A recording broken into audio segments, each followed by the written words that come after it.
Hello and welcome back to another video. Today we're going to be starting off our October House prediction series for the midterm elections. So we're going to be taking a look at all of the various regions of the United States and ranking the competitive House districts, do some of the polls and national trends that we're seeing. Of course, this is going to be a lot more in depth than the previous series we did on the House predictions back in May and June, where we didn't know as much about the candidates. Now that the races are a lot more fleshed out, it'd be a lot easier to rank these districts more accurately. So of course, we'll get to all of these regions throughout the month of October, but today's video is going to focus on New England specifically. Now, if we take a look at the New England districts real quick, a lot of these districts are non-competitive. They're safe Democratic districts, and that's not really surprising given the fact that New England is a very Democratic part of the country, but we will focus on these more toss-up districts in just a second. But first, if you're new to the channel, please consider subscribing down below and liking this video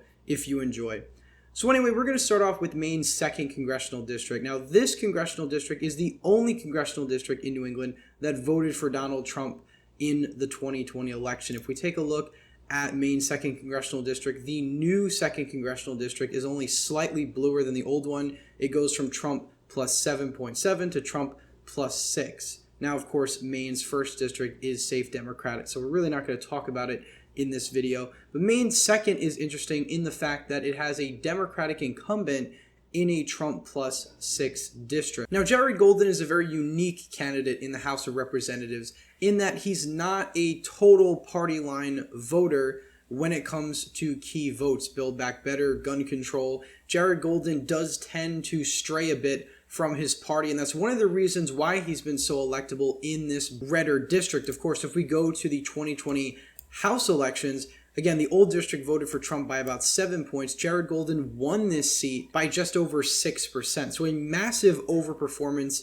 in the 2nd Congressional District. Again, not super surprising given the fact that New England as a whole does have a lot of split ticket voting. Maine especially, of course, we had Susan Collins beat her Democratic challenger by like 8 points. So it's not really super surprising that Maine has sort of a split verdict here. But Jared Golden, as I mentioned earlier, is in a unique position. Now, his Republican opponent is Bruce Poliquin, who's the former incumbent in this seat. Jared Golden beat him back in 2018, thanks in large part due to ranked choice voting. Now, originally, Bruce Poliquin got 46.3% of the vote in this House district. Jared Golden only got 45.6%. But because of the ranked choice system, the fact that these voters who voted third party could rank Jared Golden 2nd, as a result, he ended up winning outright at the end of the day because of ranked choice voting, I believe by about 3 points or so.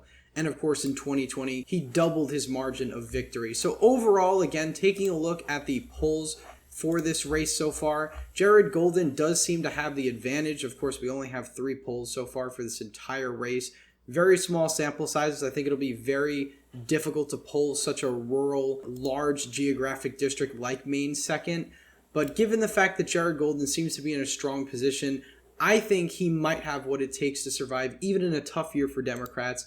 As I did in my last prediction, I'm going to give this to Jared Golden by a lean margin. I think at the end of the day, he'll probably end up eking it out by about 3 points or so against Bruce Poliquin. I don't think Bruce Poliquin is the strongest candidate the Republicans could have run.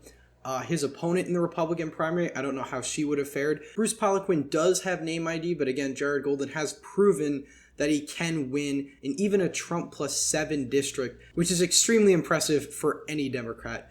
Moving on down to the state of New Hampshire, of course, we'll start off with New Hampshire's 1st Congressional District. Of course, we'll take a look at the new New Hampshire maps, which really aren't all that different from the old ones that we had in the previous cycle. Again, the 2nd Congressional District is about Biden plus 9. The 1st Congressional District is Biden plus 6. Now it's Biden plus 5.7, Biden plus 9. So really not a huge shift in any meaningful way, probably just a few small municipalities here and there drawn out into the new districts. But overall, districts say about the same. Now, if we take a look, of course, at the 2 districts, New Hampshire's 1st is the more competitive one. It has incumbent Democratic Representative Chris Pappas running up against Caroline Levitt. Now, if we take a look at the polling for this race, it's actually somewhat close. according to the latest poll, although again, Fabrizio Ward and Impact Research aren't exactly the most reliable pollsters. They have it as D+1. Of course, the other polls have Pappas up by much larger margins. Of course, the hypothetical polling by party has generic Republican beating generic Democrat, in some cases by 6, 7, even 8 percentage points. But now that we're getting closer to election season, a lot of the ratings have come out for this seat. Lean Democrat toss-up. Now, Caroline Leavitt, in my opinion, was not the strongest candidate for this district. She's running a very MAGA, very right-wing populist campaign in the state of New Hampshire, and I don't think that's necessarily the best strategy. Again, this is a more competitive district than New Hampshire's second, but it still is about a Biden +7 district, and New Hampshire is not a fan of former President Trump. Of course, we can go back to the 2020 elections. New Hampshire shifted nearly 7 points in favor of the Democrats from 2016 to 2020. So I don't think it's exactly that wise to run this sort of campaign. Now, one thing Leavitt does have going in her direction, of course, is fundraising. She is able to raise a decent amount of money, but Chris Pappas is a somewhat strong incumbent now. He does have a lot of money, a lot of backing, a lot of support. New Hampshire's not really a state that I think the GOP really is going to win this cycle outside of the governor's race. Of course, Chris Sununu is going to end up winning by a pretty large margin in that race. But in other races, of course, the Senate race, the House races, I don't really think the GOP chose their best candidates. So as a result, I'm going to rank this as probably lean Democrat as well. Again, this could change. I'll do one final House prediction in November, but I think as of right now, New Hampshire's second is lean Democrat. Of course, that brings us to New Hampshire's first, which I think is probably going to be likely Democrat. It was always the bluer of the districts. Of course, you will have somewhat of a drag on the Democrat because of the generic ballot, but ultimately, this is a very blue district. I don't think that's going to change this time around. Moving on down to the state of Rhode Island. This is probably one of the more interesting states in the entire New England area because you have a really competitive race in a very blue district. Allan Fung, who is the Republican former mayor of Cranston, running against Seth Magaziner, the Rhode Island treasurer. Now, this race is so competitive because Allan Fung has a unique ability to attract a lot of moderate and even some Democratic voters over to his side. It's something he did when he ran for governor in 2014 and 2018, and it's something he's hoping to replicate in the 2nd Congressional District. Now, what's important to remember is, as I mentioned, it's a Biden +13 district. However, it's only a Hillary Clinton +6 or 7 district, so it's a district that tacked significantly to the left from 2016 to 2020. However, Allan Fung, a lot of Republicans believe, is the candidate that can make this district a lot more competitive. Now, in 2020, what's interesting to note is that in the House election between Jim Langevin and his Republican opponent, Rob Lancia, Jim Langevin only beat Lancia by 17 points, which sounds pretty large, but when you take into account that Langevin has been known to win these elections with well over 60% of the vote going back decades, it does say something about the district's partisan lean moving a bit in favor of the Republicans. Again, a lot of this district is Western Rhode Island. A lot of these areas are rural. Of course, you have Warwick, which is more of a light blue, lean blue city. Of course, you have Cranston as well, home of Allan Fung, who was mayor there. He won re-election as mayor of Cranston with about 70% of the vote, so super popular figure. He's always been able to win Cranston when running as governor. I believe back in 2018, he won Cranston by a safe margin.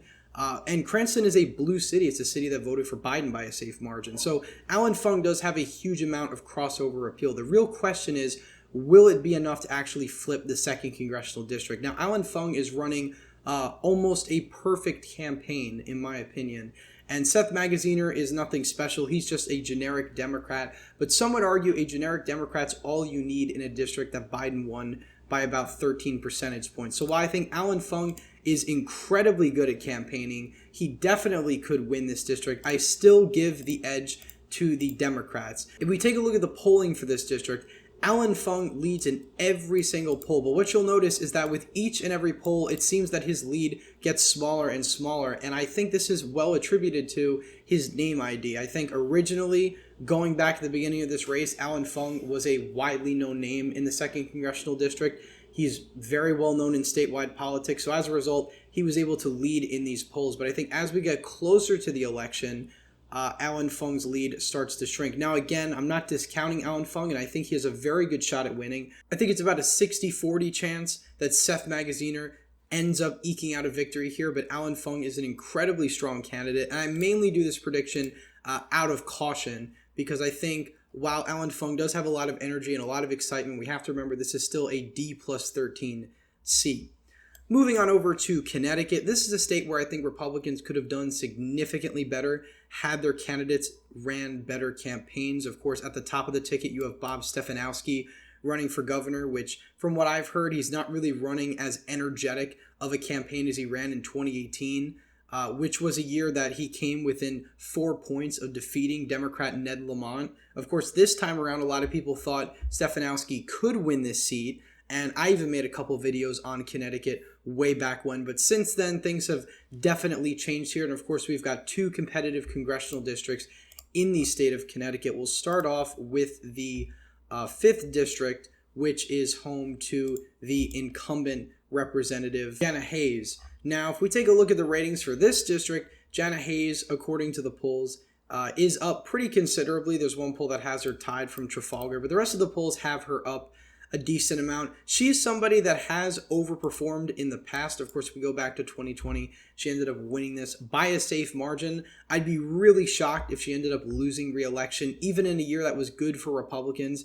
I still think she has an advantage. I'll probably put it as lean for now. I think she'll probably end up winning by about 5 points or so, just given the environment. Of course, she's going to have a bit more of a struggle, but I still think Democrats will end up holding this seat. And of course, we go to the 1st congressional district with a really, really strong incumbent, Joe Courtney, who was reelected with 59% of the vote back in 2020. So he's an extremely strong Democrat. I don't think anyone really sees this race in play.